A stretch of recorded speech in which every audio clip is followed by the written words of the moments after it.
Good afternoon. On behalf of Katarina, Burin, and myself, I would like to welcome you and thank you for joining us today's lunch conversation titled Bodies of Work, Activism, Gender, and Architecture with Professor María León and Professor Torsten Lange. On the outset, Katarina Burin, my colleague, would just say a few words of welcome and thank the institutions that have been involved in this endeavor. And then I will give a little bit longer of an introduction to our moderators and presenters today. Thank you, Sophie. I would just like to say a very quick thank you to the Radcliffe Institute for their support in allowing this collaboration across disciplines to happen today in the form of an exploratory seminar called Feminist Historiography's Bodies of Work, Bodies of Evidence, of which María León and Torsten Lange are participants, as well as the artist Anna Craycroft, Clarissa Towson, and Micah Schalk of the Action Archive are all participants. Thank you so much. This is a great opportunity for us, especially since some of the spaces at Harvard end up becoming a little siloed, and the cross-disciplinary contact between the art department and the GSD could definitely be expanded upon at times. So I really appreciate the GSD and the Radcliffe Institute for allowing this event to happen, and I look forward to hearing from everyone. Thanks, Sophie. Today's discussion with Professor León and Professor Lange will be moderated by Emmanuel Olympua and Demetra Vogiatzaki, who I will introduce at the conclusion of the panel that we will see at this lunchtime. My name is Sophie Hochhäusl. I should say my gender pronouns are she, her, and I'm an assistant professor in architectural history and theory at the University of Pennsylvania, where I'm also a faculty affiliate with the Gender, Sexuality, and Women's Studies program. And so I would like to welcome the students here at the GSD, but also from UPenn, where I know a lot of them are joining us, and Princeton University. On the outset, I want to mark that I could not be happier to welcome María León and Torsten Lange in this conversation today. This seminar has been more than 2 years in the making, supposed to take place exactly a year ago, canceled at the height of COVID. In the 12 months that have passed, the questions that we initially set out to tackle about the relationship between architecture, activism, and gender have been transformed as we witnessed the pandemic reify stark inequalities around, for example, the division of labor in regard to gender, race, class, sexual orientation, just to name a few categories. Intersecting frameworks of marginalization, to follow Kimberly Crenshaw, have also had a deep impact on the eviction crisis, the food crisis, the crisis in education and unemployment, and almost all other categories of public and private life. In the face of the health catastrophe, the past months have also been characterized by an acceleration of organizing, however. This has resounded in higher education around the country, where students have urged faculty to take seriously issues of housing and unhousing, health, learning, or food security. Questions of parity and representation have given rise to serious critiques of uncaring and exploitative work environments. Young, Black, and Indigenous people of color have been at the forefront of anti-racism coalitions in universities and around the world. Proposed are cultures of listening, witnessing, voicing, and acknowledgement, and actual structural change. It is clear that along with these movements, envisioning a more caring and equitable higher educational system is necessary, and urgently so. Syllabi, curricular, mentorship. Affecting this change relies, of course, on coalition building and multi-pronged approaches to addressing these vast structural issues, from conversations about mental health and well-being, the universal right to housing, food, and medical care. No single person can hold the answers to these questions, of course. Today's conversation is rather an attempt to reflect on how adopting intersectional feminist, queer, and trans theory might be useful in framing these concerns, and how they might affect change in particular here in schools of design, as well as in the historical and theoretical study of the built environment. Because these issues are so vast, we asked the speakers to reflect on 3 very specific instances in their own practice that have helped shape their consciousness and their own formation around these issues, and how, in particular, activism has reformed history and theory and vice versa. I should also say that I'm honored that María León and Torsten Lange are here today together. I consider them not only some of the most brilliant scholars of my generation, but also 2 of the most caring and bravest human beings who have made historicizing and theorizing and also organizing around gender issues the priorities of their lives. So I will now move to introduce María León and Torsten Lange, and then I want to say 2 last sentences about the teamwork in this effort. María León is an architect and historian of objects, buildings, and landscapes. Her work analyzes how spatial practices of power and resistance shape the modernity of the Americas. She's co-founder of several collectives working to broaden the reach of architectural history, including the Feminist Art and Architecture Collaborative, where she was active from 2013 to 2020, the now famous exhibition Detroit Resists, the collaboration Nuestro Norte es el Sur, and the Settler Colonial City Project. Her book, Modernity for the Masses, Antonio Bonet's Dreams of Buenos Aires, is just out with University of Texas Press. Congratulations, María, on the publication of the book. León teaches at the University of Michigan, where she co-directs the Rackman Interdisciplinary Faculty Graduate Workshop, Decolonizing Pedagogies, for the academic year 2020-21. She's also a fellow at the Institute for Humanities. And I do want to mark that she's the organizer of a number of important collaborative syllabi as well, that some of you will have encountered as a resource, I think, in your daily teaching or learning practices over the last years. I have learned so much from her about the practice of anti-oppressive pedagogy. Having drawn on the work of Paulo Freire in her theoretical work, María León stands for what the famous pedagogue called a pedagogy of freedom. Torsten Lange is visiting professor at the Technical University of Munich. His research focuses on economies and networks of architectural production in the late socialist world, and broadly on gender, sexuality, and the body in relation to architecture and the built environment. In 2019, he was a research fellow at the Canadian Centre for Architecture in Montreal with the project Queer Ecologies of Care that he will also talk about today. He's a member of a number of collaborative endeavors, among them the now famous Parity Talks at the ETH Zurich, as well as Queer Amnesty in Switzerland, which is part of Amnesty International. He has published in journals and edited volumes, most recently as co-editor of Architectural Historiography and Fourth Wave Feminism, which was a special collection of architectural histories in the fall 2020. Reframing Identities, Architecture's Turn to History, 1970 to 1990, also was just published by Birkhäuser.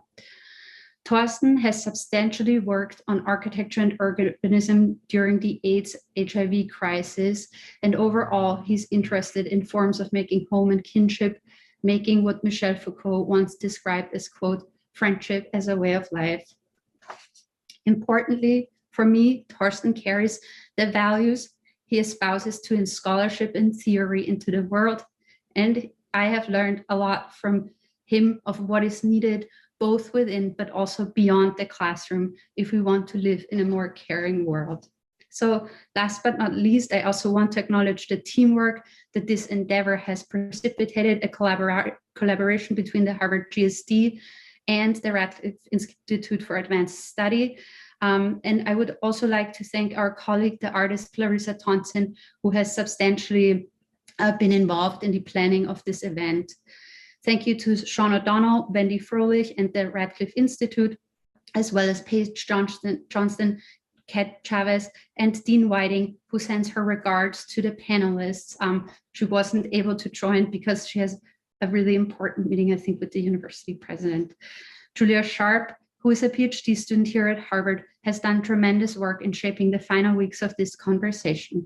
So finally, to the audience, I want to say, please feel free to post questions in the chat, even if they're half-formulated questions. It's important that we remain in conversation.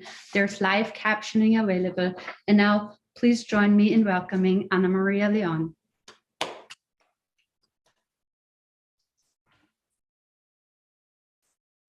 Thank you so much. Thank you, Katarina and Sophie. Sophie, that was wonderful. I always learn so much from you. So I'm just really touched by the introduction.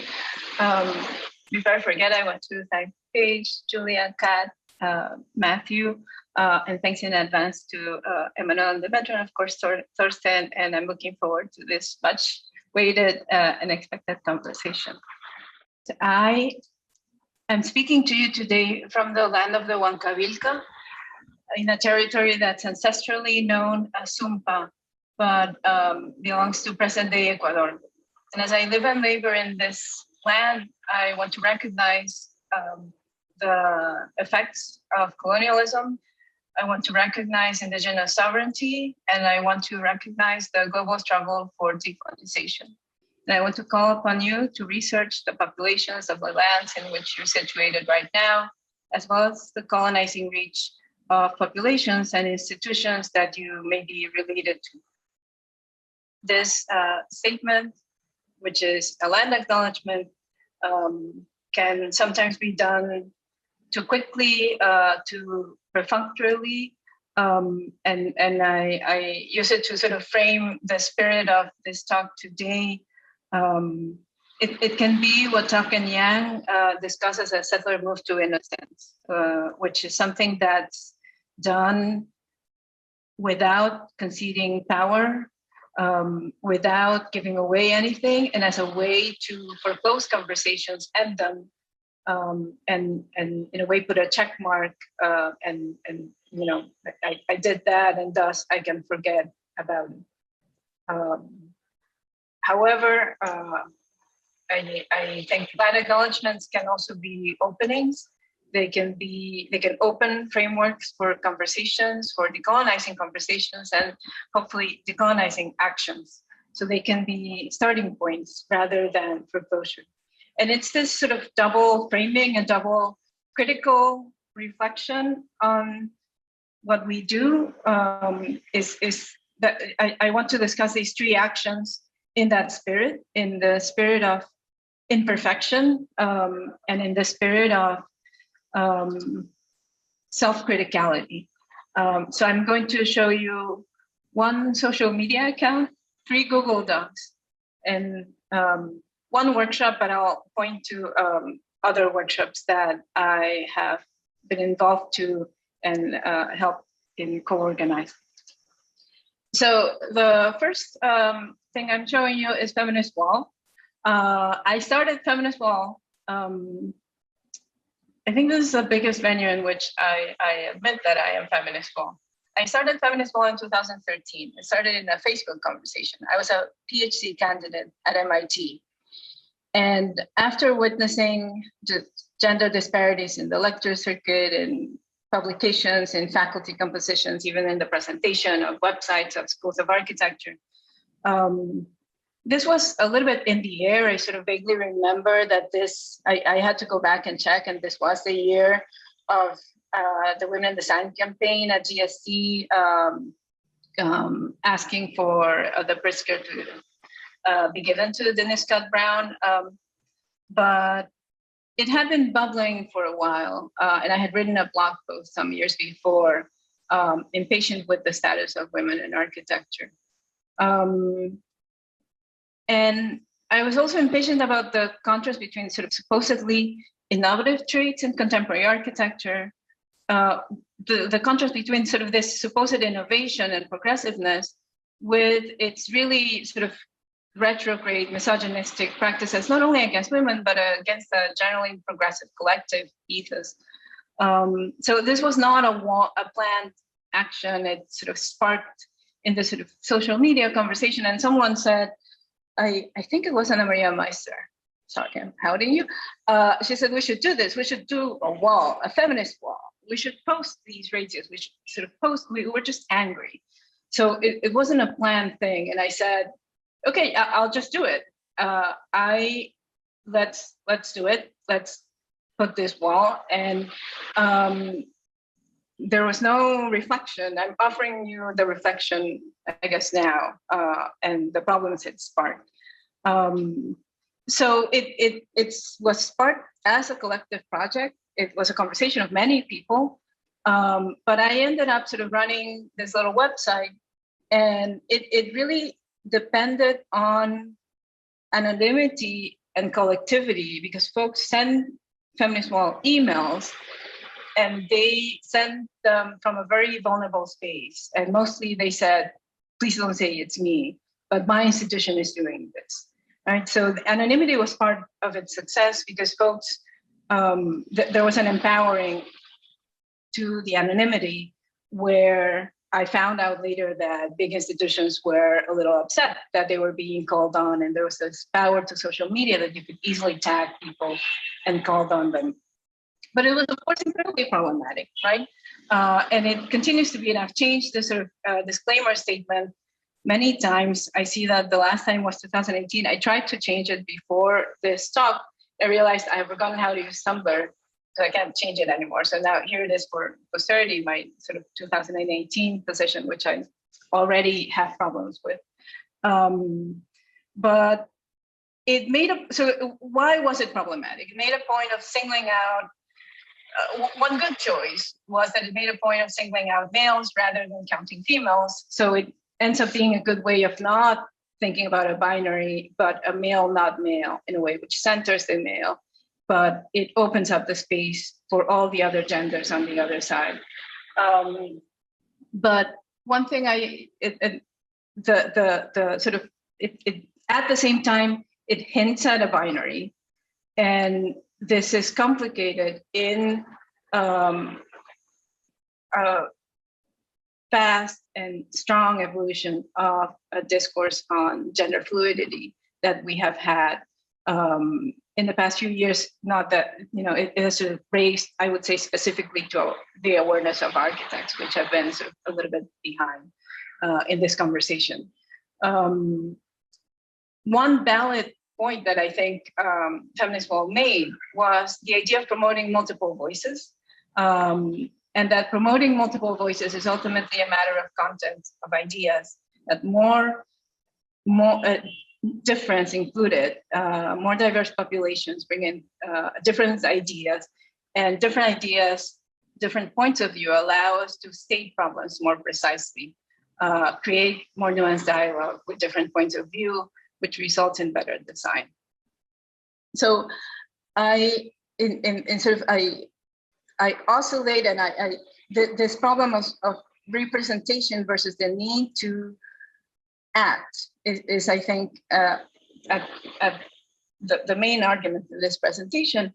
And one text that I really influenced my work as a teacher, and that I quote to my students the first day of class, is this passage from Bell Hooks in Teaching to Transgress, from Essentialism and Experience. And she speaks about analytical knowledge and experiential knowledge, and the importance of having not all types of knowledge in the classroom, to have analytical knowledge, but also to allow for personal experience and to welcome that knowledge. And she says, I share with the class my conviction that if my knowledge is limited, and if someone brings in a combination of facts and experience, then I humble myself and learn from those who bring this great gift. And I can do that without negating a position of authority, since fundamentally I believe that combining the analytical and experiential is a richer way of knowing. So this issue of representation, of who's at the table, has been at the same time problematized by philosopher Olufemi Taiwo in this fantastic article, which you can find online, Being in the Room Privilege, Elite Capture and Epistemic Deference. And Taiwo speaks about who gets to be in the room, who ends up representing can be incredibly problematic because it usually ends up being a sort of elite representation. So I quote, this presentation is a series of quotes. Taiwo says, elites from marginalized groups can benefit from this arrangement in ways that are compatible with social progress, but treating group elites' interests as necessarily or even presumptively aligned with full group interests involves a political naivete that we cannot afford. So if one is speaking for a group rather than from personal experience, this becomes incredibly problematic and complicated. And the point I'm getting to is that the main problem of Feminist Wall is that it just flattened discussion into representation and the need for role models. And we need role models, but we need role models in an expanded view. We don't need a more inclusive canon, because that reinforces this sort of focus on individual genius that has access to wealth, and it perpetuates elitism in the discipline. So we need different role models beyond what one might narrowly define as the not male, right? We need collectives, we need collaborations across disciplines, outside disciplines, right? So the second example that I'm going to show you is a series of 3 reading lists. And it started with this one in 2017. That's a space race reading list that was prompted also by a social media post, a colleague, because of the events in Charlottesville. A couple of colleagues posted texts that said, these are really useful in thinking through race in the built environment. And I thought, well, rather than just leave that there to some friends, let's all share the texts that are useful. And then this evolved into a collaborative effort in putting together what I like to refer as a reading list, not so much a syllabus, because it's meant as a step before the syllabus, right? The step of needing the resources in order to put together something. And it led to 2 other lists, which are the space gender list and the space body list. And now they're not scrolling, here they are.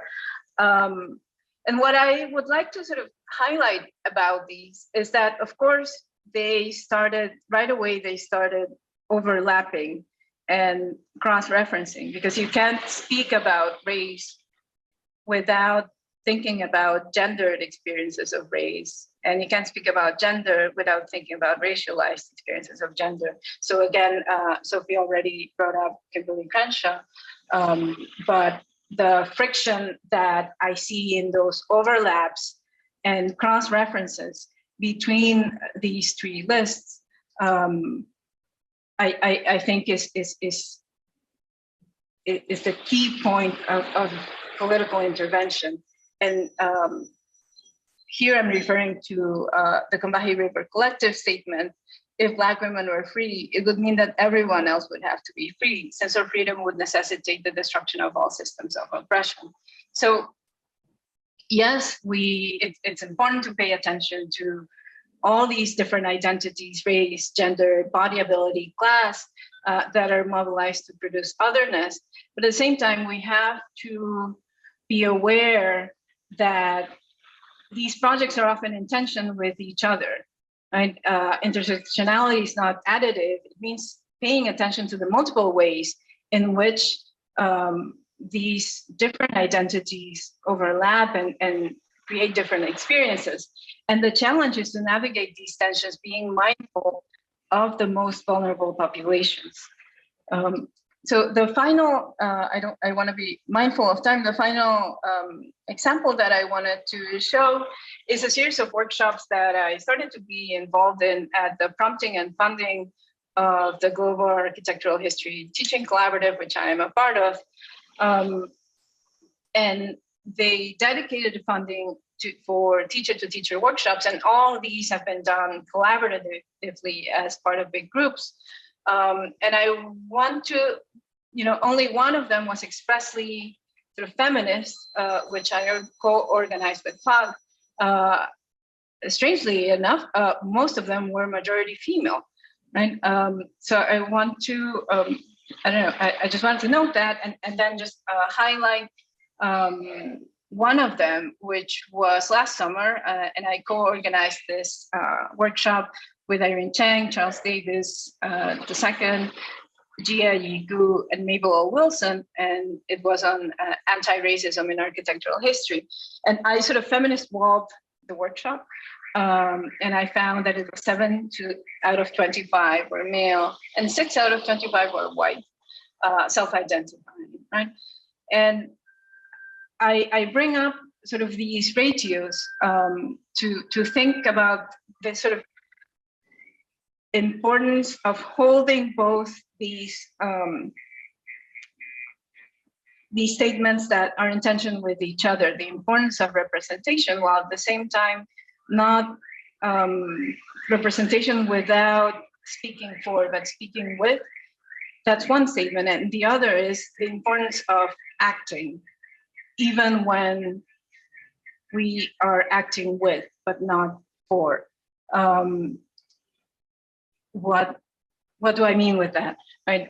We stressed in the group, for instance, the center of our conversation was this quote from Saidiya Hartman on actually not rectifying this possessive investment in whiteness in how to be more anti-racist, but this possessive investment in whiteness requiring a radical divestment in the project of whiteness and a redistribution of wealth and resources.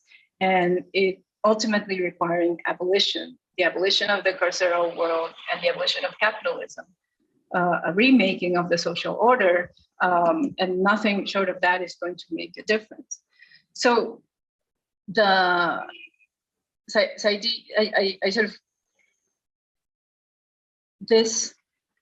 all these projects are tied together in a remaking, and they're all different projects, but they ultimately share a goal. And if we are invested in that goal, we need to share in that project.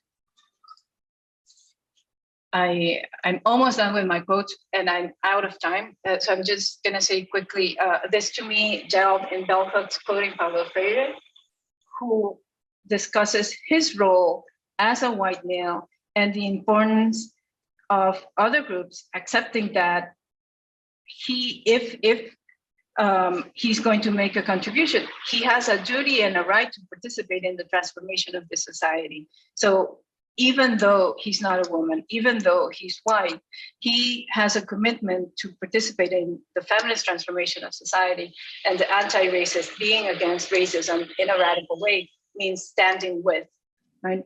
So I'm gonna end, I have a couple more things to say, but I'm gonna cut it short and maybe we can just bring it up in the conversation. Just wanna end with Taiwo and him saying, we have to be accountable and responsible to people who aren't yet in the room, but that means building the rooms, building the kinds of rooms where we could sit with together, rather than just navigating the rooms that history has built for us, which means operating with, not for. Okay. I'm going to stop there. Thank you so much, and I look forward to the conversation.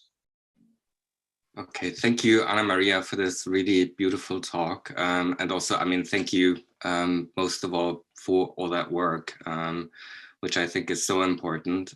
I'm gonna start sharing my screen. I also want to thank Sophie, of course, for the really kind introduction. I felt incredibly humbled, and I'm feeling super honored to be speaking here. So thanks also to the organizers, everyone at the GSD and at the Radcliffe, for making this event possible and for inviting me. Okay, so working from Katarina and Sophie's prompt to consider 3 events, projects, or things that happened in our lives and that have sparked ideas in taking up issues at the intersection of gender, architecture, labor, and organizing, including both academic work and personal experiences, organizations we engaged with, and issues we care about, I decided to use this opportunity to reflect on some of the points of origin for my current work that broadly deals with the question of how we might queer social reproduction, to use a phrase by the urban geographer Max Andracki. So across its 3 sections, my talk will focus on moments of encountering, teaching, and researching queer ecologies of care. And I'm using this term not only with reference to recent intersections between queer theory, ecofeminism, feminist materialism, and posthumanism, but also the work of scholars like Shannon Matern, who, in speaking of ecologies of care, urges us to think physical infrastructures and social ecologies in relation to one another. Or put differently, what I'm interested in are the social and material ecologies, as well as collective forms of labor that sustain these infrastructures and their specific communities of users. So I'll start by discussing work that usually doesn't get mentioned in academic contexts or presentations, but which has profoundly affected my research interests, before moving into collaborative teaching work, and then closing with a brief overview of the research that I started in 2019. So in 2015, when the so-called European refugee crisis reached its peak, I began volunteering for Queer Amnesty Switzerland's Focus Refugees group. I had just completed my dissertation and settled into a research assistant position at the Institute GTA at ETH Zurich. Having arrived to Switzerland as a foreigner a couple of years before, it felt like the right moment to engage with a local activist group. Queer Amnesty is part of the Swiss section of Amnesty International and one of 40 international subgroups that address human rights, sexual orientation, and gender identity. Working with a dispersed network of individuals, chiefly across the German-speaking part of the country, Focus Refugees offers a support and mentorship program for LGBTQ+ asylum seekers during the complex and often very long and unsettling asylum procedure. And while the group also works with individuals and organizations who are part of the asylum system, primarily to raise awareness for the specific embodied experiences, risks, and vulnerabilities, as well as physical and mental health needs of queer refugees, so from the initial entry and detailed assessment interview to privacy and safety in the federal asylum centers to healthcare and housing access, its core really remain the support tandems around each person after they have either self-referred or were referred to the group. Now, when mobility was still easily possible, key aspects of that work were to give people the opportunity to leave the tightly controlled, yet often unsafe, and in some cases extremely remote asylum centers, enabling regular personal and social contacts, including a monthly meetup called Welcome Cafe, as well as access to LGBTQ+ community services, social and cultural infrastructures. And they were mostly in the city of Zurich. And it was from this perspective of visiting together as both strangers and insider-outsiders such different places as cafes, bars, clubs, libraries, galleries, cinemas, sports facilities, sexual health clinics, counseling offices, or immigration lawyers that I became freshly aware not only of the interconnected networks and services that support queer lives, but also of the complex social ecologies of care and reproductive labor that sustain them. It was through these encounters that queer infrastructure, which the Métis environmental planner and landscape ecologist Gordon Brand Brochu Ingram describes as the sum total of protections, organizations, social spaces, and service programs for overcoming homophobia and transphobia, along with the intersecting inequities rooted in misogyny, racism, neocolonialism, cultural chauvinism, and anti-immigrant xenophobia, had gained a different material and emotional relevance for me. Yet part of that story is also that I became more acutely aware of the persistent inequities and exclusionary mechanisms that have historically been built into at least some of these infrastructures. So for a while, the two life worlds of my academic job at ETH and my after-work volunteering duties sat neatly side by side, almost as if continents apart, without any danger of one spilling into and contaminating the other. One type of infrastructure, the Federal Institute's suburban campus on Hunkerberg, with its crisp, precisely detailed buildings and neatly landscaped surroundings, occasionally occupied by grazing cows, literally seemed miles away from the other, that is queer infrastructure. Until one day, a person from Iran I had recently met asked me, "Aren't you a professor?" before proceeding to tell me that they had earned a civil engineering degree and that they dreamt of finishing their masters at ETH as soon as their asylum request was granted, and they had completed the necessary language tests to apply for the program. Now, probably only then had I quite come to realize that it wasn't so much these worlds that lay apart, but me who kept them in their separate place. Why was that? I asked myself. It is not like we weren't aware of the absence or exclusion of certain bodies and discourses from our department and the wider discipline through our work in the parity group, that constantly changing, transforming, expanding collective and tentacular body, which advocates for equity, diversity, and inclusion at ETH since 2014, and which I'm incredibly grateful to have been a part of. But now this absence had a name, it had a face that looked at me, a voice that spoke to me, and a body whose hands that I had just touched. So when my colleague Gabrielle Schad and I developed and taught the tripartite seminar series Architectures of Gender between 2017 and 2019, our goal was not least to counter the still common notion of secluded academic study away from messy reality by introducing situated and embodied forms of knowledge. So instead of controlled conditions, as in a science laboratory or in many design studios, we sought to positively embrace contagiousness with all the challenging ethical questions this entails. And I want to give a nod here to Ivan Elmunwera, who has recently also proposed such a productive rereading of contagiousness in his beautiful eFlux piece on the transgender rights activist Silvia Rivera. So despite the focus on close readings of theoretical and historical texts, our goal was really to develop an atmosphere of critical questioning, to destabilize fixed meanings, and to undo the invisibility work that sustains normalization, not only in architectural discourse, but also in the unquestioned customs and codes of everyday behavior within a predominantly masculine, white, heterosexual, and European academic environment. Thus, on several occasions, the university as an institution and our department in particular also became the object of investigation. One case in point is the analysis by a group of students of gender-segregated public bathrooms on campus, which not only included a study of the regulations governing the arrangement of toilets in public buildings, along with statistical analysis of provisions in relation to the composition of the staff and student bodies, but also comprised unsanctioned experiments with bathroom signage and the documentation of users' reactions to these changes.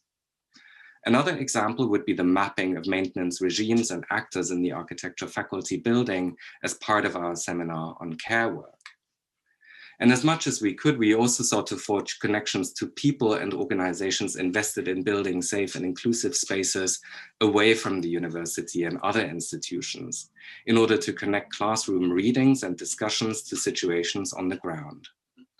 One semester, for example, we organized a screening of Wu Zhang's film Wildness with our students at Heldenbar, one of the longest standing free weekly queer nights in Zurich. This allowed us to reflect key themes of the film, which follows Wu and her band as they set up the Tuesday night event series Wildness in a Westlake gay bar called the Silver Platter that acts as a safe haven to local trans and queer Latinx people. Questions around the politics of access and visibility or invisibility, gentrification and neoliberal urbanism, and the loss of vital queer infrastructure. Those were the themes we discussed. We were able to connect to the people who are locally invested in queer activism and the social reproduction of community space, and could hear about their perspective on urbanism and the transient nature of such safe spaces. One of the most rewarding of those collaborations, however, was with the Future Clinic for Critical Care, a performance-based event series around questions of queer care organized by disability scholar and activist Nina Mühlemann, as well as the comedian and performer Edwin Ramirez in collaboration with the artist Jeremy Wade. Together with students and other colleagues like Lita Vore, we participated as the ETH Critical Care Collective in 2 events that focused on the theme of home and institution, after we had invited Nina to the school for a discussion with the architects Joss Boyce and Adam Caruso and the artist Caroline Cardus about the potentials of interdependence in making non-normative spaces for care. In many ways, these different threads then all came together and informed my current research project, Queer Ecologies of Care, which studies the social, material, and architectural relations that underpin the making and constant remaking of queer infrastructures since the late 1960s. This work began in the context of a research fellowship at the Canadian Centre for Architecture in 2019, which gave me the opportunity to conduct initial primary research, archival, oral history, and other field work. But COVID has meant that most of the planned follow-on work was put on hold. So thinking with the work of my often younger colleagues at a distance for the time being helped me shape my own questions as to how attending to queer infrastructural practices, the production of spaces for sociability, community organizing, activism, and caretaking might contribute to rethinking care and reproduction from a queer perspective. How within those communities alternative forms of care have been theorized and practiced that point beyond traditional gendered concepts of care based on biological kinship relations, foremost the nuclear family, and its deployment within capitalist society, and how these caring practices then took shape within the built environment as well as acted upon it. And we might think here of Michel Foucault's notion of friendship as a way of life in a non-heteronormative process of becoming, including, importantly, the construction of collective forms of care and cooperation beyond the private sphere.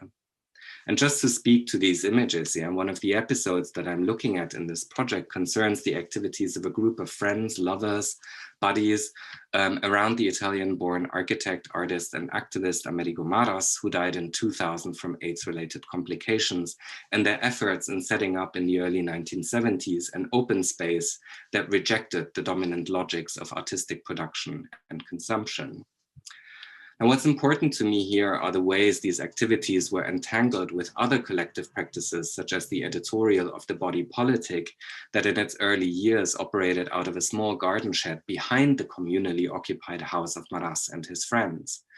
And how within the pages of this initially mainly gay liberation newspaper, the heteronormative family as the principal reproductive unit in late capitalist society was attacked along with its corresponding spatiality, the suburban single-family home. So I'm interested in how the idea of the private home was rejected in favor of transforming the terraced house at 4 Kensington Avenue in Toronto in what was called the Kensington Arts Association, the precursor of the Center for Experimental Arts and Communication, and how both these spaces and their organization were conceived as infrastructures where different bodies, social activities, techniques, and forms and formats of cultural expression could mix promiscuously. Now, while this first episode, or infrastructural assemblage, is linked to the moment of 1970s lesbian and gay liberation, the struggle for sexual rights and the critique of heteronormative values and structures, the second episode or assemblage that I looked at as part of this project is connected to the parallel loss and destruction of queer infrastructure at the hands of public health and law enforcement during the HIV/AIDS epidemic. So I'm speaking here foremost of gay bathhouses and the grassroots activism around sexual health in these spaces. And then the establishment of healthcare and housing support infrastructures for people with HIV through collective forms of organizing. Now, I won't go into much detail here because I have spoken to this in other contexts, and I'm happy to also share a link to a recent article in the current care-themed issue of the Architectural Review. But one of these sites is Toronto's Casey House Hospice, which opened in 1988 as a support and specialist treatment and palliative care facility in response to the disastrous level of care experienced by the growing number of people infected with HIV and ill with AIDS in the medical system in the early to mid 1980s, in an environment that was dominated by fear and paranoia, by isolation, and without hope for effective management of their symptoms. So located in a semi-detached Victorian mansion, close to the Church Wellesley area, Toronto's gay village, to allow access to both the community and the network of volunteers, life partners and family members who were all integral to the palliative care and support environment, Casey House provided a home for up to 13 people with AIDS, usually in the final stages of the illness. Now, this idea for a freestanding AIDS hospice in Toronto, the first in North America, actually dated back to 1985, when the AIDS Committee of Toronto, or ACT, which had been founded a couple of years earlier, began to collaborate with the journalist and social activist June Calwood, who had prior experience in setting up shelters for unhoused youth and women's refugees, after the AIDS Committee of Toronto had made a series of unsuccessful fundraising attempts for the project. So refurbishment then began in 1987 with partial funding secured the previous fall by the Ontario Ministry of Health, as well as through community events such as drag shows and private donations, a fact that sparked criticism among local AIDS activists such as Michael Lynch, the founding member of AIDS Action Now, who remarked that the city's philanthropic community seemed more willing to fund the death of people with AIDS than their living. Overseeing the interior and exterior works was the designer, historian, and writer Margaret McBurney, a friend of Calwood's, who coordinated 6 volunteer design teams and several specialist contractors as the hospice's renovation project manager. In turn, their pro bono work and donated materials and equipment, according to internal reporting, were in excess of 2 million Canadian dollars.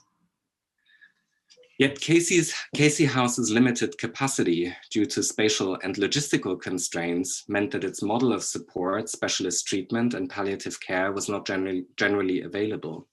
While in its opening year, roughly half of all referrals could be admitted, this rate dropped to a third in the following 2 years as cases continued to rise. From 1988 to 1991, between 78 and 93 residents and their partners were cared for by the hospice's specialist nursing staff and volunteers, with the average stay lasting 6 to 7 weeks, and only 2 out of 10 residents discharged before effective treatment became available in the second half of the 1990s. So to expand its services, a home hospice program was then rolled out in 1993. So to conclude, I believe that looking back to the ways queer communities have collectively created and maintained infrastructures, first in the context of the fight for legal rights and recognition, and then in response to the trauma of illness and death, and now in the context of intersectional and decolonial struggles to widen access to these provisions, offers us a way to rethink the reigning carelessness and endemic global crisis of care in the present. In their recently published Care Manifesto, the UK-based Care Collective have argued that an ethics of promiscuous care grounded in 1980s and 1990s AIDS activist theory and practice holds the potential to reorient our contemporary hierarchies of care in the direction of radical egalitarianism, redefining caring relations from the most intimate to the most distant, while caring more and in ways that remain experimental and extensive. So for this reason, I think that attending to these hitherto invisible histories within our field presents a form of caretaking in itself and is deeply political. Thank you. Torsten Lange and María León, I want to thank you for these moving presentations that speak to histories of queer care, histories of intimacy, strategizing with the goal of abolition. I do want to include Emmanuel Olympua and Demetra Vogiatzaki, who are going to join us in a moment here on the panel. I would just like to say again, for everybody who's joining us here today, please feel free to post questions in the chat. Emmanuel Olympua is an artist, writer, editor, and filmmaker based in New York. His work brings deep study and surprising connection across culture, fashion, urban landscape, and social ecology to the study of architecture. He is an MS candidate in the Critical Curatorial and Conceptual Practices program, known as CCCP program at Columbia University in the GSAP. His work has been published in Art Forum, Garage, Cultured Magazine, Museum of Modern Art, and he is an editor for Pioneer Works, the broadcast, and is a co-founder and editor of November magazine. I want to highlight that Emmanuel is a brilliant writer and speaker with a keen curiosity in architecture and how we can think about the power of radical interiorities. Welcome, Emmanuel. Demetra Vogiatzaki is a historian of 18th century architecture and currently pursuing a PhD in the history and theory of architecture at the GSD. Her work focuses on the interplay of architectural theory and praxis with evolving religious, philosophical, and aesthetic theories of dreaming in the Enlightenment. As a doctoral candidate, Demetra has received multiple fellowships and grants to conduct research in archives across France, Germany, and the US. She is also currently an active member of the Harvard-wide mental health task force that is charged with formulating concrete proposals for the enhancement of advising structures in GSAS. Last summer, she worked in a research group on putting together a new pedagogy plan for history and theory classes that could address the challenges of the shift to virtual environment while also promoting social and racial justice and equity. Currently, Demetra is a Chateaubriand Fellow in the Humanities and Social Sciences at the Sorbonne. She deeply cares about education, research, and connecting scholarship with questions of organizing and well-being. Welcome, Demetra, and thank you again to the panelists for your presentations.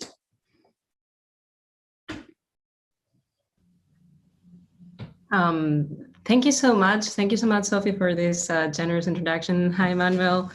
I don't know, as we wait for questions to roll in from the public, I was wondering whether we could start with a couple of questions to our wonderful speakers. Emmanuel, do you mind if I jump in? I have something. Go for it. Go for it. Okay. Do your thing. Okay. So it was extremely insightful. My mind is still blown from the discussion this morning that we attended before coming here. So I would just like to quickly turn to the theme of precarity. That I believe underlies both Ana Maria's activist work and the need of anonymity in the Feminist Wall, right? As well as Torsten work with the Amnesty International and his more academic foregrounding of precarious voices in his research. And I think it's important to acknowledge that many among the individuals who engage or wish to engage in activism today find themselves in very precarious positions. This is particularly true in the academic field, the room that we share today, right? Where many students consider themselves to be under constant assessment. And of course, entry-level academics are either in year-to-year contracts, this adjunct thing, or under evaluation for tenure, making it hard to agitate within their institutions. I know that both of you, I've been following you for a while, have taken critical stances at your respective institutions, at ETH, at the University of Michigan, and at cultural institutions. I know, Ana Maria, your participation with the Chicago Biennial Project. So just to turn it to a bit of this more personal perspective that the panel invites today, have you ever been made to feel precarious or intimidated in your advocacy work? And if so, how did you address it? And based on your kind of experience, what advice could you give to those of us and to our audience who might still hesitate to agitate and to move forward?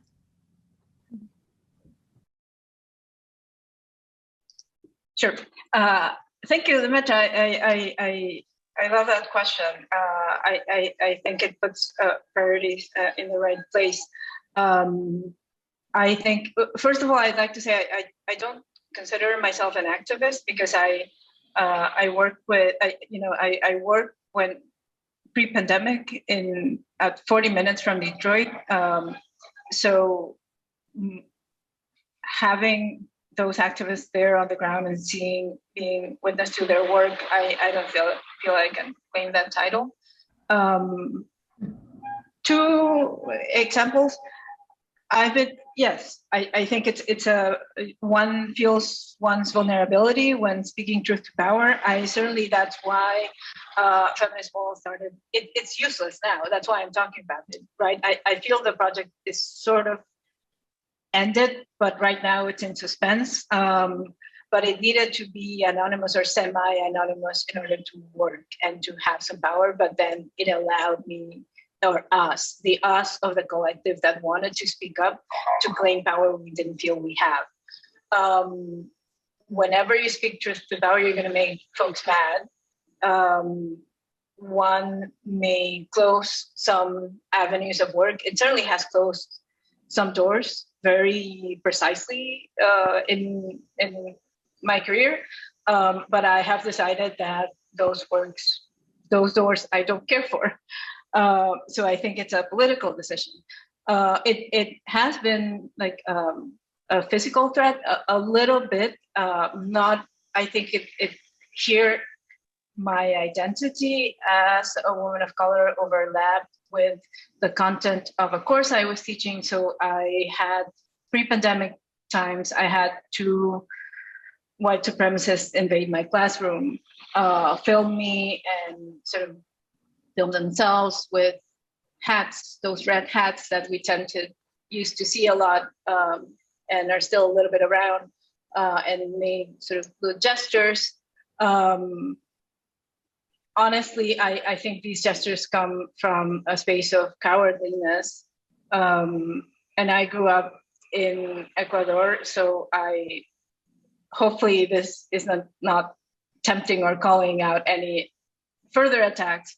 But I confronted them and demanded that they take out their IDs. And my whole students felt empowered. I think that was the great success, to actually film those who had been filming us and sort of resist in the classroom. So that was just like a very immediate thing that happened. But my advice is to just flex too short. Just do it, and don't let people tell you that change is too difficult and it cannot happen. The reason there's no change is because people don't do anything and think they can't change anything. And those are the most damaging people. And change is actually very easy to do. You just have to do it. That's the hard thing, is to just go ahead and do it. And I'll stop there, Torsten. Yeah, I mean, I can only second in a way what Ana Maria was saying vis-a-vis the sort of label of an activist. I mean, I remember sort of similar conversations a couple of years ago when we were talking about the issue of activism and institutional activism at the CCA already. And too, sort of, considering the work that others are doing, sometimes, literally sort of putting their lives on the line, it just seems like quite inappropriate in the position that I find myself in, to sort of claim that label for the kind of work that I'm doing. But, and yeah, I mean, to the experience that Ana Maria was describing, that sort of classroom setting, I mean, I can sort of barely imagine what that must have felt like. And it sounds absolutely horrifying. And yeah, I mean, it's something that I occasionally was also sort of scared of, because I had heard this from another sort of female colleague of mine, for instance, at the Technical University, who also had a white supremacist student in her class on decolonial Africa, who also attacked her and so on, and then eventually was sort of kicked out of the class. But what I'm getting at is, I certainly sense that, me being a kind of white male and teaching this kind of material perhaps sort of protects me to a certain extent from these kinds of incidences from these kinds of like super violent reactions. So I've not experienced anything of the sort. And I mean, in terms of, when it comes to the vulnerabilities that I guess we all felt when we were doing this work in the parity group at the ETH, particularly like in the early years when there was still a sort of degree of resistance or a denial, that there even is an issue. I think, what was absolutely crucial was to be there in more than one, to basically do this as a group and support each other. And I mean, again, I can only say, I came sort of already when the first steps had been made by people like Charlotte, for instance, Charlotte Malter-Bartz, Dubravka Sekulic, and so on. I mean, many others had, in a way, kind of done the first steps in 2014. And then as the momentum was building and emails were being sent around amongst the assistant body, we were sort of trying to build a sort of support structure and a network amongst colleagues and amongst peers to actually then do this work together. And that's in a way sort of when I came on board. And yeah, I mean, that's in a way sort of also how we sort of went through this, and to see it now having grown over the past few years. And this is not to say that I think those vulnerabilities, they're still being felt by people, and I think they're absolutely real. Many people are on precarious contracts, including myself. And I think the fact, that also, I guess, even being asked that question in this like super public forum right here, right now, I mean, it's already in a way, yeah, I mean, I can feel the discomfort, to some extent, sort of being asked that question. Yeah. Just a quick follow-up, because this is so great that we have this forum, right? There are, students listening. Your work, your letter writing is incredibly effective. It puts pressure because in a corporate university, the university considers you the client, not us, those who teach. So when you support this type of work, even if it's by way of appropriating it and depoliticizing it, which we can speak about and we are going to speak about, there's a support for our work. There are doors that are closed when someone is asked into a job interview and says, I teach this type of material, right? There's a door that you can sense it closing right there. So when you put pressure, it opens the door. So students often feel they can't change anything. Your work is incredibly important and it helps so much. Yeah, I actually, I mean, in terms of like touching on some of the themes that we talked about earlier, or some of the things that you guys presented on in terms of like in questions that were asked even in the seminar, like on the canon, on representation, and on these kind of like piecemeal, it's like kind of pop cultural in the way that they kind of now frequent, in terms of like in terms of how they kind of exist in the lexicon, right?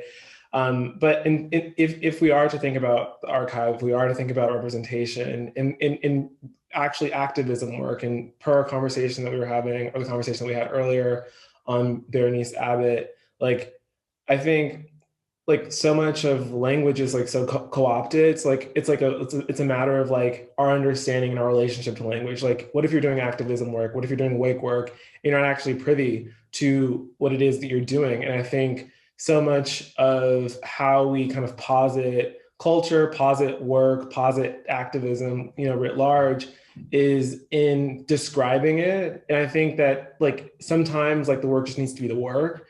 And we can't, like the work can't be us having a discourse about said work, because then like the work then becomes us talking about the work and not necessarily doing it.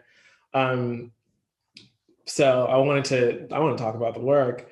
And I was specifically, Torsten, like your research really reached me because I'm from Los Angeles, I live in New York, but I was thinking about what it means to care, like what is care, what does care mean in like a queer kind of phenomenological sense, architectural sense, and in terms of like mapping, and I was specifically thinking about like Jose Munoz and oh my God, a Cruising Utopia specifically, and like the LA kind of queer scene, and like mapping, and like basically kind of like activism or like organizing took place in clubs and took place in like these places that like weren't actually places that people could organize or weren't meant for organization. So it's like it kind of lends itself to like a kind of architectural kind of like excavation. And so I just wanted to ask, like, and especially especially to you, Anna Maria, like the question for both of you is like, what do we sacrifice when we like kind of build out these narratives, or like what are I guess like what like in the same way that we inscribe these narratives to these queer histories, to these like bearing pathologies, like what, like I guess like are you still thinking through like the kind of the violence of a sort of like naming, you know, a naming of a sort of a specific kind of existence, whether it be queer, left behind, like how do you navigate the things that were left behind, and how do you negotiate leaving them behind or bringing them with you in terms of what you kind of prioritize and put at the forefront of your work? Torsten, do you want to go first? Since I took the first one. Sure, I can try to make a start. I mean, firstly, thank you, Emmanuel.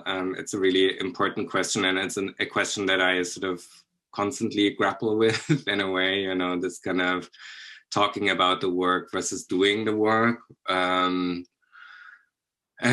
yeah, I mean, to some extent, I think, you know, what the previous point that Anna Maria was just making about the fact, and again, I mean, I wouldn't necessarily call this activist or anything like that, you know, but the fact that you're sort of bringing this material to the classroom, that you're bringing this material to bear on, like, you know, telling stories about how spaces are being produced and maintained, how they're being looked after, how people in a way sort of construct really sort of environments for themselves in a kind of non-authored way. And I'm not saying necessarily that architects then, you know, should use these tools and apply them in a sort of sanitized and cleaned up fashion, but it is more in a way in, I suppose, kind of making architects aware in, you know, whatever they are doing in whatever part of the city, you know, might or is very likely to affect some of those communities that they're simply not seeing necessarily, you know, or that they're not hearing about in their training and in their education. So it's more about, I guess, these sort of politics around sort of visibility and invisibility. And I think, you know, where the work speaks to people who are part of those subcultures or who are part of those scenes, you know, and in a way sort of finding resonance with these kind of stories being told, these stories being narrated, I think that's also kind of really important. I mean, I don't think that this will ever, in a way, kind of necessarily make its way into any sort of canonized architectural histories. You know, I mean, I think it will remain also to some extent part of an effort perhaps to write and make claims for writing stories from the perspective of communities of folks who haven't been included as voices or considered as authors of space or as kind of producers of space, you know, and it is really sort of making that claim to the right to, yeah, writing those histories and narrating those stories that otherwise wouldn't be told. I mean, but I think go ahead. I was thinking about, like, how do we then tell those, like, stories?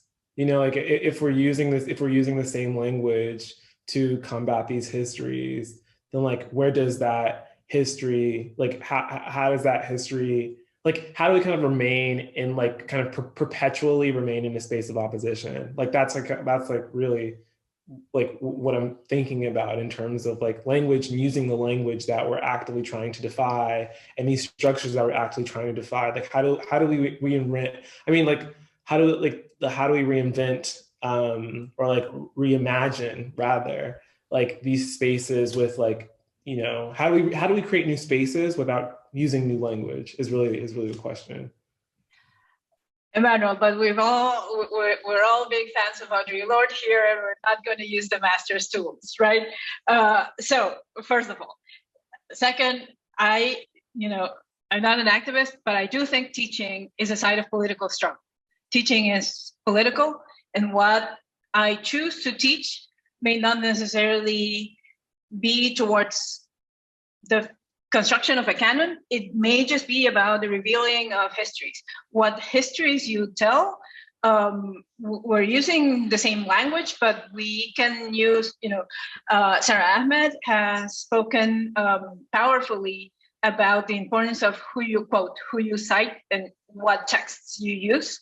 That's one. It may not be a different language, but it's different sources, different narratives, and whose point of view you use. I'm a historian. As a historian, what histories do you tell? Do you tell the history of Monticello, or do you tell the history of Mulberry Road that enables and makes possible Monticello, right?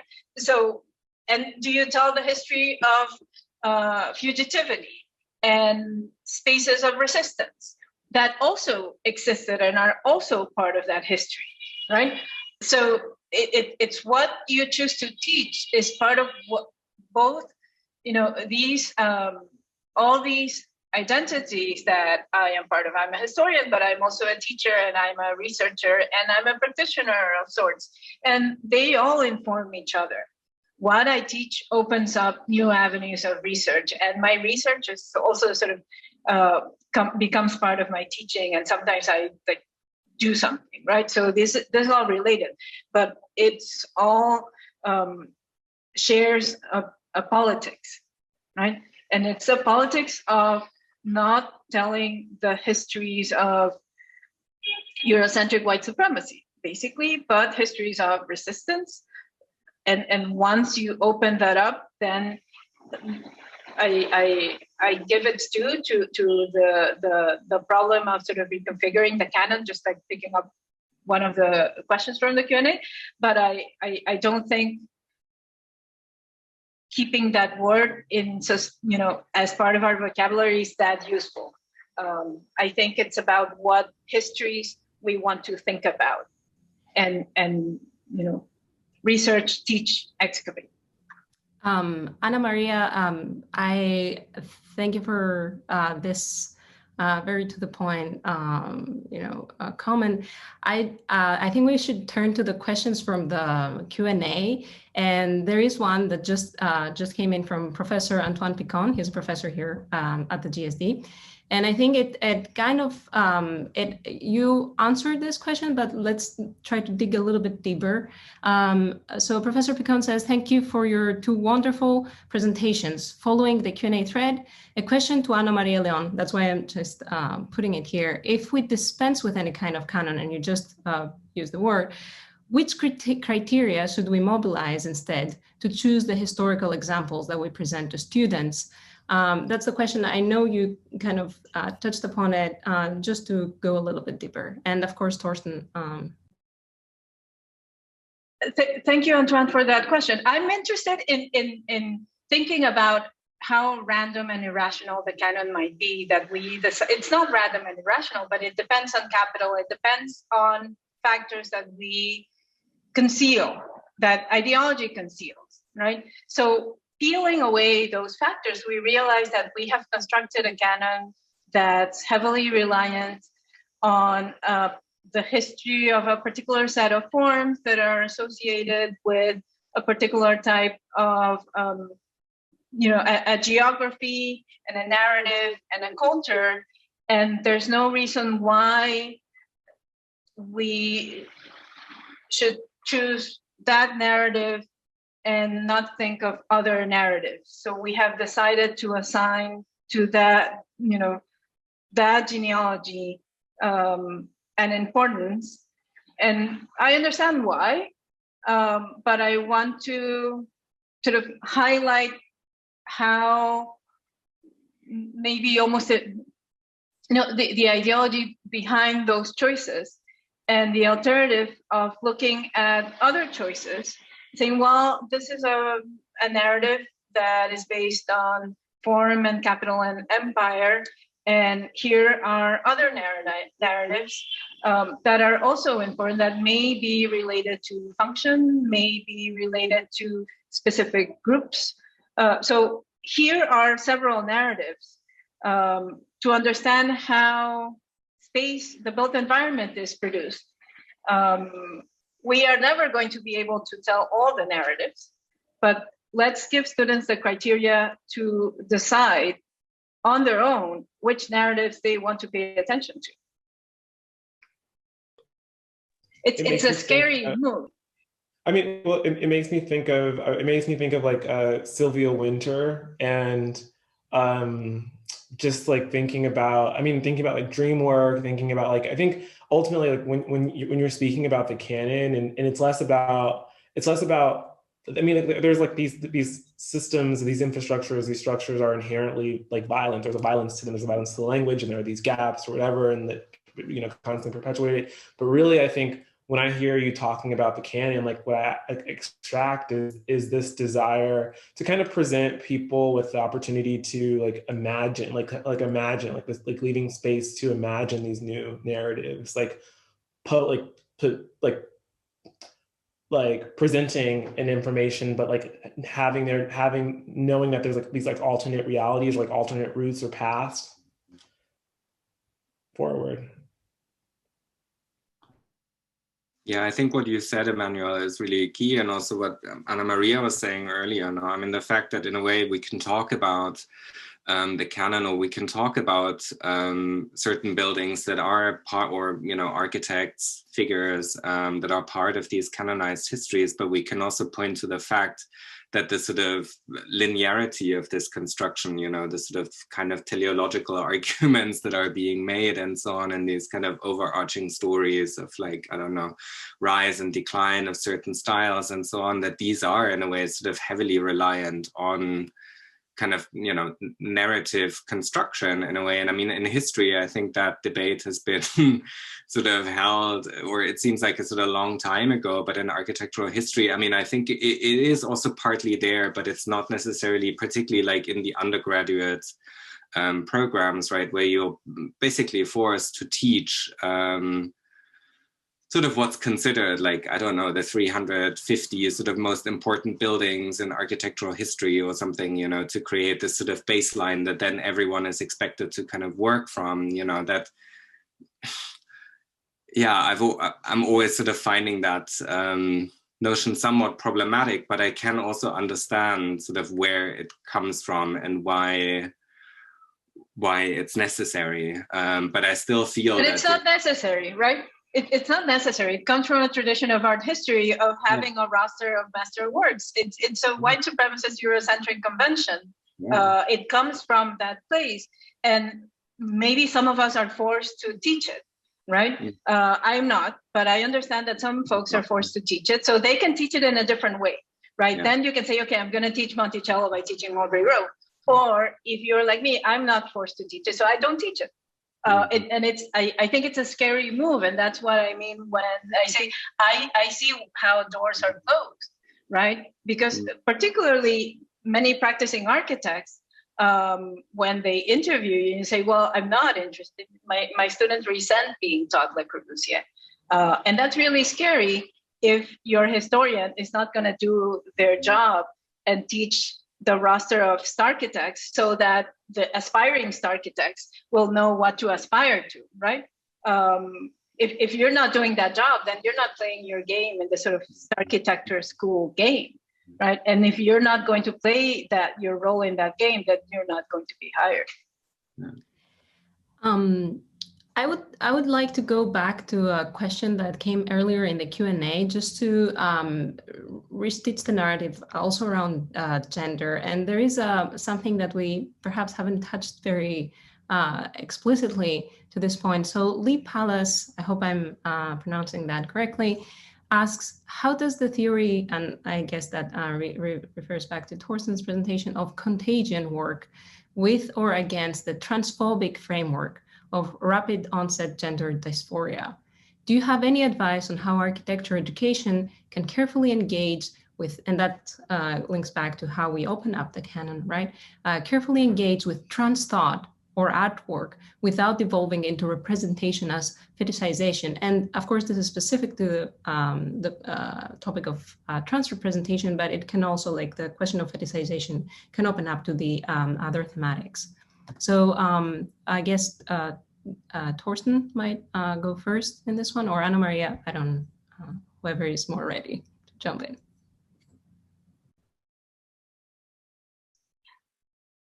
I will say something quickly. At the end of my presentation, I quoted, but I sort of cut myself short. I didn't want to go over time. And I said, standing with, not speaking for. And that comes from the pamphlet from the indigenous media called Accomplices, Not Allies. And in this pamphlet, they speak powerfully against the ally industrial complex. And speak about the way in which academics and intellectuals can be extractive in their research and in their teaching. And I think this is what this question points to. And they say, we don't want you to speak for us. They and intellectuals and academics should be willing to, not undo oppression, but smash it to fucking pieces. I am quoting. So they should be willing to pick up a hammer, right? Not speaking, again, not speaking for and thus silencing, but rather speaking with and making space when needed. So that's one answer. I know, Torsten. Yeah, I couldn't have said it better, actually. I mean, so in terms of the first part of the question, I have to say I'd sort of have to think about this for a little while. This is not something that I can immediately respond to, but the second part of the question, I think it's precisely what Ana Maria has pointed to, is sort of, making space, listening, and giving the floor, giving voice to those who are already in the room, right? I mean, there are people, for instance, in the UK, the architect Danny Kerr, who's a transgender architect and is part of the RIBA role model program, has a degree of kind of visibility as well. There are, of course, sort of scholars in our field, Lucas Crawford and so on, who've sort of published work, are respected as well. And I think it's sort of, in a way, I mean, what we try to do with the students in the classroom is discuss the work of trans scholars. We've been reading Paul Preciado. We've invited Jack Halberstam to give talks as part of our seminars and so on.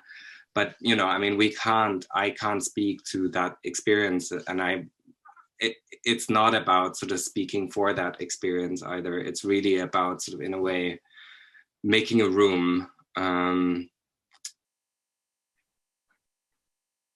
Making the room we wish we had, right? And including all voices. But you can include them in your syllabus, right?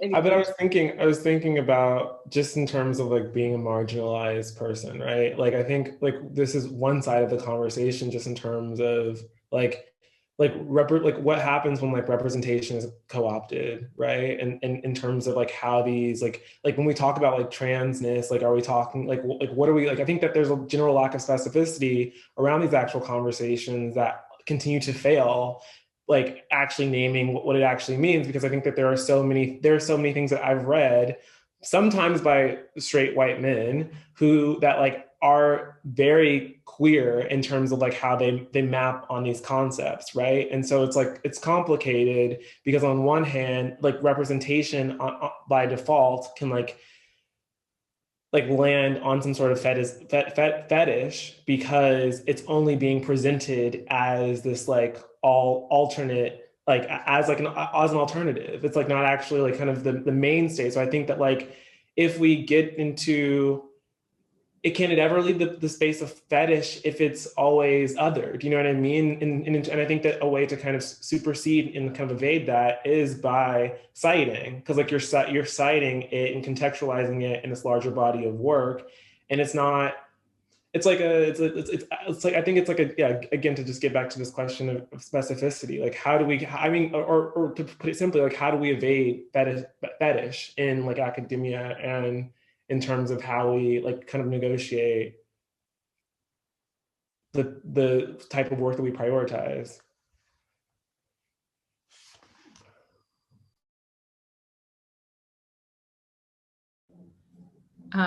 Torsten and Maria, do you have a comment? I think I just, yeah. I think I felt I had answered that question, but yeah. Of course, it's like it keeps being an open question.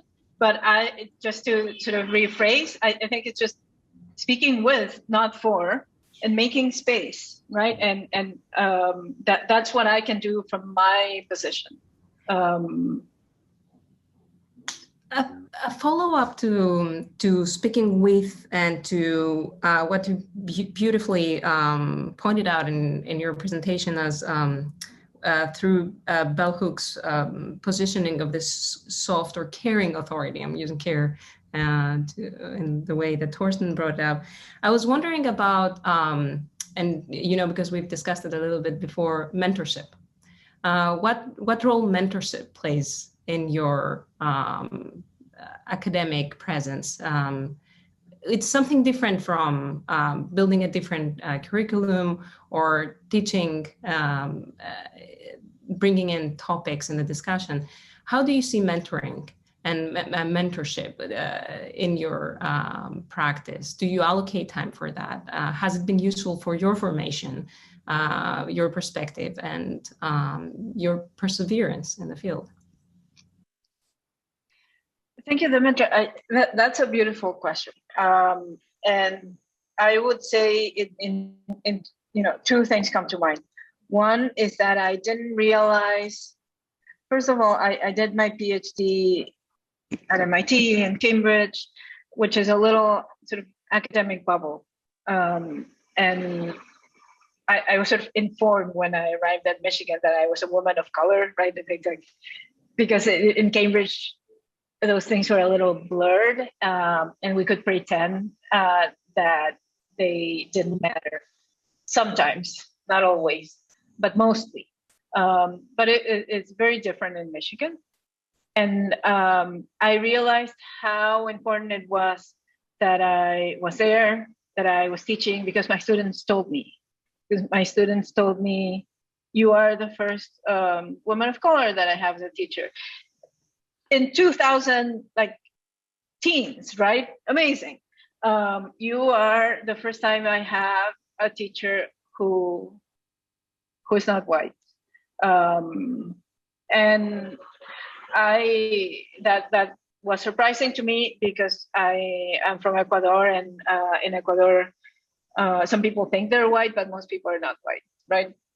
So that was not exactly my experience, but I realized that I had a responsibility of just that space that I now had, and it was new after feeling sort of very disenfranchised. When you're a student, you feel you have no power, right? And then just realizing that I had that I could do, you know, I was doing something just by being there, and I hadn't asked for it, but it was just like what was happening.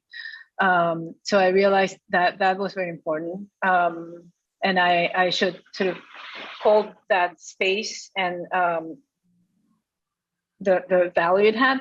That's one thing, and the other thing is in these workshops that I started being a part of and co-organizing, I realized how important it was to have different generations and different voices, but not to have hierarchy among those voices, because I think we all learn from each other. And I learned from cooperating, co-working, co-organizing with younger voices. I learned so much, as with voices that are older than me. So a difference, and I think age was part of the conversation in the morning. I think it's really important we forget that. Just different generations and different experiences in the room are really important, but it's important that they are all learning from each other. Yeah.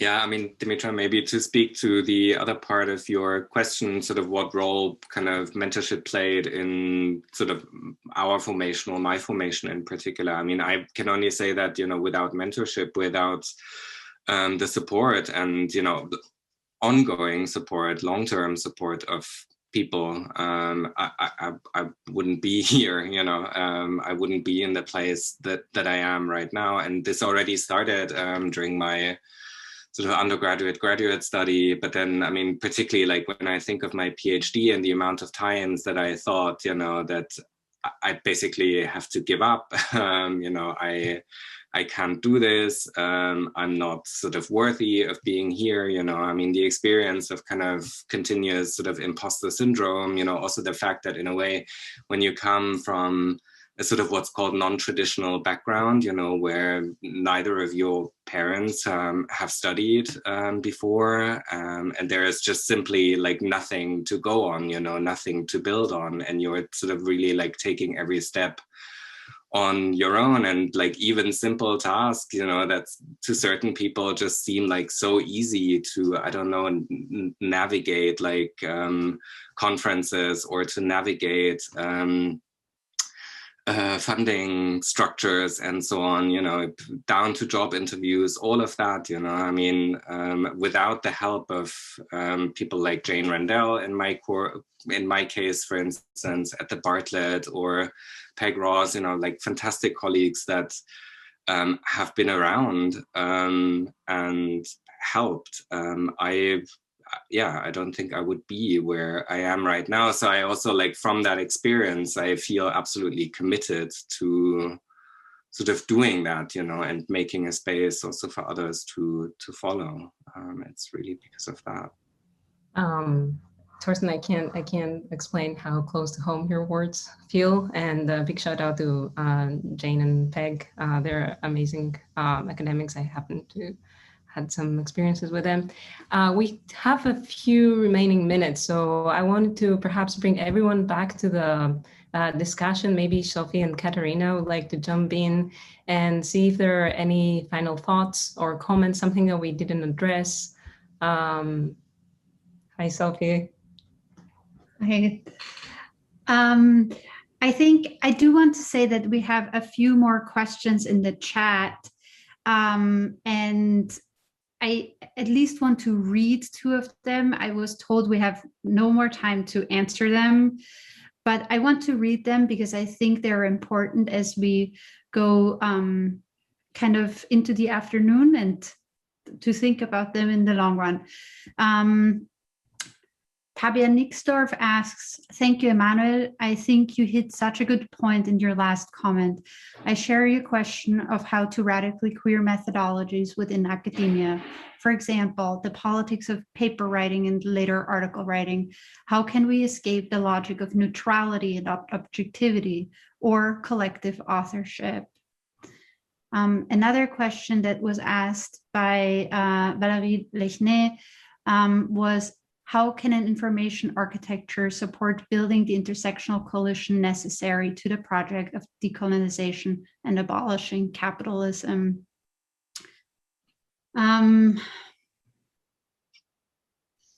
So I want to thank all of the speakers today for the thought they've poured into this conversation. I want to thank the students, as well as the moderators and the co-panelists. This was really a truly caring conversation. We've previously spoken about the fact that oftentimes students and colleagues reach out after conversations like this. So I want to end on this question of mentorship. Please email us if you're willing to mentor us.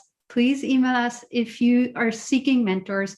Torsten has for a long time in the back of his head had an idea of an Institute of Queer Spatial Matters, which we hope will kind of form over the next months. So that's about network building. Torsten, I hope I didn't overshare anything, but just to say, we're all in the world and we love to know you. So thank you. Thank you for this wonderful discussion. Torsten, Anna Maria, Emmanuel, Demetra, and Katarina, thank you for being my partner in this endeavor. Thank you all. That was Thank you so much for the invitation. Yeah, thanks. Thank you. Thank you, everyone. See you all soon. Bye-bye. Bye.